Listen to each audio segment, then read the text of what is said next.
تو آپ کو یاد ہو جائے گا، اور اگر یہ لکھ کر آئیں گے تب بھی آپ کو مارکس مل جائیں گے۔ اس کے بعد ہے ہم دیکھیں گے مرکزی خیال۔ مرکزی خیال سے پہلے کیونکہ جب ہم مرکزی خیال لکھتے ہیں یا تشریحات لکھتے ہیں تو اس میں مختصر تعارف پھر بھی اس کے ساتھ بھی لکھا جاتا ہے، اور یہ جو ایک سوال ہے مختصر تعارف کا کہ ان کے بارے میں لکھیں، یہ ایک الگ کوشچن آتا ہے۔ تو تشریحات، جملوں کی تشریحات جب لکھ رہے ہیں آپ، اقتباس کی تشریحات لکھ رہے ہیں، نثر پاری کی تشریحات لکھ رہے ہیں، تو بھی آپ کو مصنف کا تعارف لکھنا ہوتا ہے۔ تو آپ اس میں لکھ سکتے ہیں کہ اصغری نے لڑکیوں کا مکتب بٹھایا کہ مصنف ڈپٹی نذیر احمد دہلوی ہیں، اور یہ انہیں اردو ناول نگاری کا بانی سمجھا جاتا ہے۔ ان کی تحریروں میں معاشرے کی اصلاح کا پہلو نمایاں نظر آتا ہے، اور مشہور تصانیف ان کی ہیں مرات العروس، توبۃ النسوء، ابن الوقت، بنات الناش۔ یہ آپ تمام اپنے نثر پاروں کی جو مختصر تعارف لکھیں گے مصنف کا، وہ اتنا سا 2-3 لائنیں کافی رہیں گی۔ اب اس کے بعد ہم دیکھتے ہیں اس کا مرکزی خیال کیا ہے۔ یعنی مرکزی خیال کیا ہوتا ہے کہ جس بات کو رائٹر نے اپنے دماغ میں رکھ کر وہ مٹیریل لکھا ہے اسے کہتے ہیں مرکزی خیال۔ تو کیا بات تھی ان کے دماغ میں، تو اس کو کس انداز سے آپ لکھیں گے جب مرکزی خیال لکھنے کو آپ کو کہا جائے گا؟ تو اصغری نے لڑکیوں کا مکتب بٹھایا ڈپٹی نذیر احمد کے ناول مرات العروس سے ماخوذ ہے۔ ماخوذ یعنی لیا گیا ہے۔ اس میں ڈپٹی نذیر احمد نے تمیزدار، سلیقہ مند، تعلیم کے زیور سے آراستہ لڑکی کو مثال بنا کر پیش کیا ہے۔ ایسی لڑکیاں میکے اور سسرال کیا بلکہ محلے اور ارد گرد کے تمام لوگوں کے لیے باعث رحمت اور عزت ہوتی ہیں۔ ایسی لڑکیوں کا اثر معاشرے پر جس طرح پڑتا ہے، اسے ڈپٹی نذیر احمد نے بہت خوبصورت اور زوردار انداز میں بیان کیا ہے۔ وہ کیا لکھتے ہیں؟ صورت دیکھنے سے آدمی بن جائے، پاس بیٹھنے سے انسانیت سیکھے، سایہ پڑ جانے سے سلیقہ سیکھے، ہوا لگ جانے سے ادب پکڑے۔ یعنی ایسی لڑکیوں کے پاس اگر آپ اپنے بچوں کو بھیجیں گے، یا ایسی لڑکیاں جس گھرانے میں بھی جائیں گی یا ان کے ساتھ جو بھی بیٹھے گا اور بات چیت کرے گا، تو اس کے اوپر اتنا بہترین اثر پڑے گا کہ انسان انسانیت سیکھنا شروع ہو جائے گا۔ یعنی کیونکہ انسان اگر انسانیت کے لیول سے گرتا ہے، دوسروں کی ہمدردی نہیں ہے، دوسروں سے تمیز تہذیب سے بات چیت نہیں ہے، تو ایک جانوروں والی زندگی ہے۔ ایسے لوگوں کے ساتھ اگر کوئی شخص رہے گا تو اتنی بہترین عادات و اطوار جو ہے وہ بنائے گا۔ تو آپ نے اس کا مرکزی خیال یہاں تک لکھنا ہے کہ صورت دیکھنے سے آدمی بن جائے، پاس بیٹھنے سے انسانیت سیکھے، سایہ پڑ جانے سے سلیقہ سیکھے، ہوا لگ جانے سے ادب پکڑے۔ یہ ہوگا آپ کا مرکزی خیال۔ اس سے پہلے کہ ہم اس سبق کو پڑھیں، تھوڑا سا خلاصہ میں آپ لوگوں کو بتا دیتی ہوں تاکہ ایک آپ کا مائنڈ بھی ایکٹیویٹ ہو جائے گا اور آپ کو سمجھ میں آ جائے گا کہ اصل میں سبق کس چیز کے بارے میں ہے۔ ویسے تو اس میں جو زیادہ مرکزی خیال ہے وہ وہی لڑکی ہے جو سلیقہ مند اور تہذیبی یافتہ ہے، لیکن یہ ہے کہ اس کا جو پورا بیک گراؤنڈ بنا ہے اس کو بتانے کے لیے وہ کیا ہے۔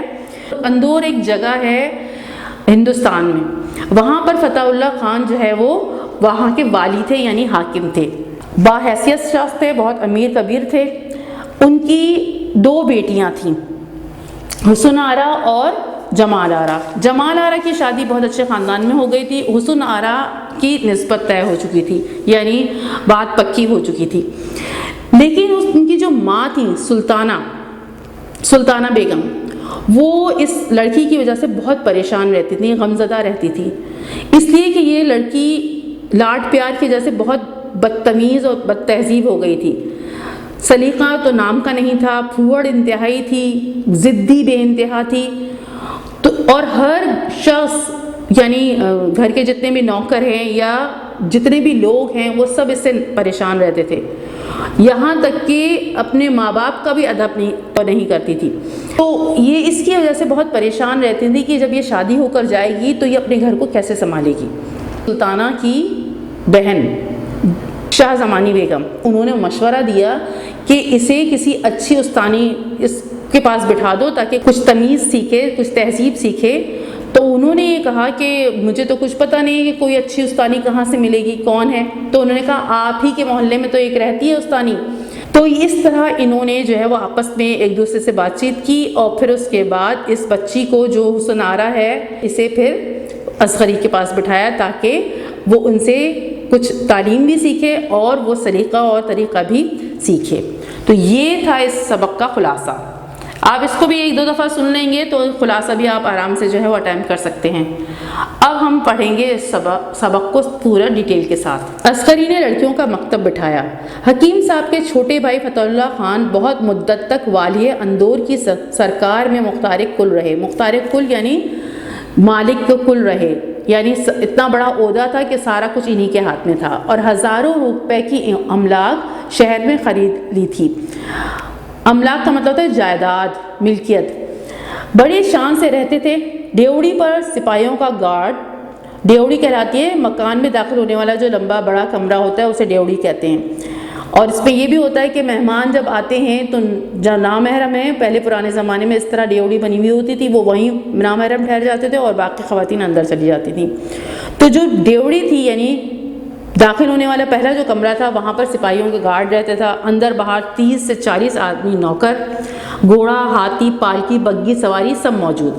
فتح اللہ خان کی 2 بیٹیاں تھیں، جمال آرا اور حسن آرا۔ جمال آرا نواب اسفندیار خان کے بیٹے سے بیاہی گئی تھی، یعنی وہ جیسے میں نے ابھی خلاصے میں آپ کو بتایا کہ اچھے خاندان میں بیاہی ہوئی تھی۔ جمال آرا نواب اسفندیار خان کے بیٹے سے بیاہی گئی تھی۔ حسن آرا کی نسبت نواب جھجھر کے خاندان میں ہوئی، یہ بھی ایک اچھے خاندان میں اس کی بات پکی ہو چکی تھی حسن آرا کی۔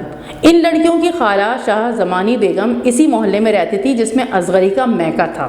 میکہ کہلاتا ہے یعنی ماں باپ کا گھر تھا، جہاں سے وہ بیاہ کے ادھر آئی تھی۔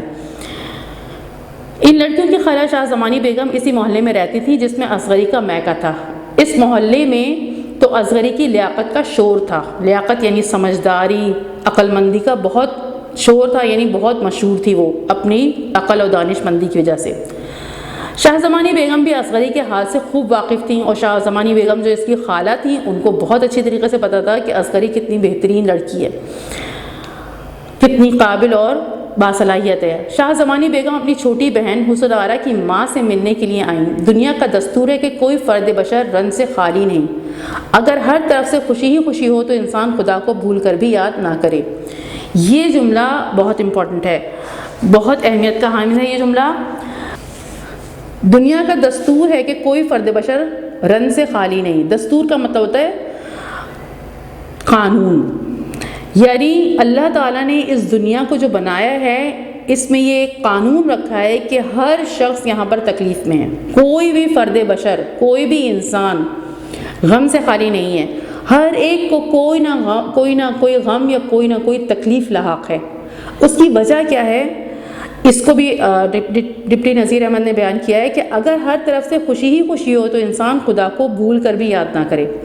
یعنی ظاہر ایک شخص اگر بہت خوشیوں میں زندگی گزار رہا ہوگا تو اسے کبھی یاد نہیں آئے گا، وہ اپنی صلاحیتوں، اپنی ساری چیزوں کو سوچنے لگے گا کہ جو کچھ بھی میں اتنا خوش ہوں تو وہ صرف اور صرف کس کی وجہ سے کہ وہ میری صلاحیت ہے، میری قابلیت ہے۔ جیسے ہم جب قرآن پڑھتے ہیں تو قارون نے بھی یہ کہا تھا، جب اس کو پال و دولت ملا تو قارون نے بھی یہ بات کہی تھی کہ یہ سب کچھ مجھے میری علم کی وجہ سے ملا ہے۔ تو کیا ہے کہ انسان پھر اللہ تعالیٰ کو بھول جائے گا۔ تو اللہ تعالیٰ نے یہ قانون فطرت رکھا ہے کہ جب ہم تکلیف میں مبتلا ہوتے ہیں تو پھر ایسی ذات کی طرف لوٹتے ہیں جس کے ہاتھ میں ساری طاقت ہے، اور اس سے اپنی دعائیں کرتے ہیں اور استغفار کرتے ہیں، اس کی رحمت کے طلبگار ہوتے ہیں، تو ہمیں اللہ تعالیٰ یاد رہتے ہیں۔ اور یہ زندگی بھی یاد رہتی ہے کہ ہمیں مر جانا ہے، یہ بھی یاد رہتا ہے کہ ہمیں مر جانا ہے اور یہ زندگی ختم ہو جائے گی۔ تو یہ جو اللہ تعالیٰ نے ایک جو ہے وہ دستور رکھا ہے، اس میں بہت بڑی حکمت ہے۔ شاہ زمانی کی چھوٹی بہن سلطانوں کو دنیا کے سب عیش میسر تھے۔ اب اس میں آگے انہوں نے بتایا کہ ان کے پاس ہر چیز میسر تھی، ہر چیز انہیں میسر کا مطلب ہوتا ہے حاصل ہونا، ہر چیز ان کے پاس موجود تھی، ہر عیش کا سامان ان کے پاس موجود تھا، لیکن لڑکیوں کی طرف سے رنجیدہ خاطر رہا کرتی تھی۔ حسن آرا کے مزاج کی افتادہ ایسی بری پڑی تھی کہ اپنے ہی گھر میں سب سے بگاڑ تھا۔ افتادہ کا مطلب ہوتا ہے مصیبت، گھر ہی میں سب سے بگاڑ تھا۔ نہ ماں کا لحاظ، نہ آپا کا ادب، نہ باپ کا ڈر۔ ماں تو کمزور ہوتی ہے، اس کا لحاظ کیا جاتا ہے، یعنی اب آپ ظاہر ہے بعض اوقات ہمارے اپنے بڑوں سے کچھ باتوں میں فرق آ جاتا ہے، کوئی ڈفرینسز آ جاتے ہیں، اختلاف ہو جاتا ہے، تو اختلاف رائے کا مطلب یہ نہیں کہ ہم اپنی بات کو بدتمیزی کے ساتھ بیان کرنا شروع کر دیں یا اس طرح کی باتیں کریں جس سے تمیز و تہذیب بالکل بالا طاق رکھ دیں. یہ رویہ بالکل صحیح نہیں ہے. بڑوں سے بھی اگر ہمارا کوئی اختلاف ہوتا ہے تو ہمیں تہذیب و تمیز رکھنی چاہیے. یہ کہلاتا ہے لحاظ. وہ غلطی پر ہے، بعض اوقات ایسا بھی ہوتا ہے کہ بڑا بھی کوئی غلطی پر ہوتا ہے، لیکن یہ لحاظ رکھیں کہ وہ سامنے والا بڑا ہے. تو ماں کا لحاظ نہ تھا اس کے اندر، اور نہ آپا کا ادب، یعنی بڑی بہن کا کوئی ادب نہیں تھا، نہ باپ کا ڈر. بعض اوقات ایسا ہوتا ہے کہ بچے باپ کے ڈر کی وجہ سے اپنی زبان بند رکھتے ہیں، لیکن اس کو باپ کا بھی ڈر نہیں تھا. نوکر ہیں کہ آپ نالا ہیں، نالا یعنی تنگ ہیں، سارے نوکر تنگ تھے اس سے. لونڈیاں ہیں کہ الگ پناہ مانگتی ہیں. لونڈیاں جو خواتین گھروں میں کام کرتی تھیں وہ لونڈی کہلاتی تھیں، وہ بھی پناہ مانگتی تھیں کہ اس سے تو بچ کے ہی رہے ہم. غرض حسن آرا سارے گھر کو سر پر اٹھائے رہتی تھی. سارے گھر کو سر پر اٹھانے کا مطلب ہوتا ہے کہ ایک ہنگامہ برپا رہتا تھا گھر میں. جیسے کہیں کچھ جا کے کر دیا تو وہاں سے شور مچ رہا ہے، کہیں کچھ جا کے کر دیا تو وہاں سے شور مچ رہا ہے کہ انہوں نے دیکھے کیا کر دیا. اب ہنگامہ بھی آ کے انہوں نے بتایا ہے. شاہ زمانی بیگم کے آنے سے چاہیے تھا کہ بڑی خالہ سمجھ کر حسن آرا گھڑی دو گھڑی چپ ہو کر بیٹھ جاتی. کیا ذکر، شاہ زمانی بیگم کو پالکی سے اترے دیر نہ ہوئی تھی کہ لگاتار 2-3 فریادیں آ گئیں. بیگم صاحب دیکھیے، چھوٹی صاحبزادی نے میری نئی اوڑھنی لیر لیر کر ڈالی. لیر لیر یعنی ٹکڑے ٹکڑے کر ڈالی. اب مجھے کون بنا کر دے گا. گلاب بلبلا اور اٹھی کہ ہائے میرا کان خونہ خون ہو گیا. دوسری ایک اور نوکرانی تھی جس نے چلا کر کہا کہ میرا کان خونہ خون کر دیا، یعنی خون بھر گیا. ایسے نوچا کہ اس میں سے خون نکلنے لگا. باورچی خانے سے ماما نے دعائی دی. ماما یعنی اب باورچی خانے میں جو شیف یا جو بھی پکانے والا کام کر رہی تھی ماما، اس نے وہاں سے آواز دی، اچھی خدا کے لیے کوئی ان کو سمجھاتا. سالن کی پتیلیوں میں مٹھیاں بھر بھر راگ جھونک رہی ہیں، یعنی ایک کھلنڈرا پن. اب لوگ بعض اوقات ایسا ہوتا ہے کہ بچپن میں تو لوگوں کو بڑی اچھی لگ رہی ہوتی ہیں یہ حرکتیں، لیکن جب بچیاں بڑی ہوتی ہیں یا کوئی بچہ بڑا ہوتا ہے اس کے بعد بھی یہ ساری چیزیں کوئی کر رہا ہو تو پھر تو بھائی واقعی وہ تو زندگی اجیرن کر دے. اور چھوٹے بچے بھی اگر اس انداز سے کر رہے ہوں، چیزوں کو خراب تباہ و برباد کر رہے ہوں تو زندگی واقعی اجیرن ہو جاتی ہے. اب اسے یہ کرتے کیوں ہیں ایسے بچے؟ اس لیے کہ بڑے انہیں نہیں سکھاتے یا بڑے انہیں لاڈ پیار اتنا دے رہے ہوتے ہیں کہ ان کی غلطی پر انہیں ٹوکتے نہیں ہیں، تو بچے اس انداز کے بن جاتے ہیں، پھر بعد میں انہی کے لیے مصیبت ہو جاتے ہیں. بعض اوقات بچوں کو برا تو لگتا ہے کہ جب انہیں ڈانٹ وغیرہ پڑ رہی ہوتی ہے کہ یہ کیا کر دیا، لیکن بچپن میں ہی یہ طور طریقہ سکھانا ضروری ہے. شیخ سعدی کہتے ہیں جو شخص بچپن میں تمیز نہیں سیکھتا وہ بڑے ہو کر بھی نہیں سیکھ سکتا. تو یہ تمیز اور تہذیب اور ادب بچپن سے سکھانا ضروری ہے.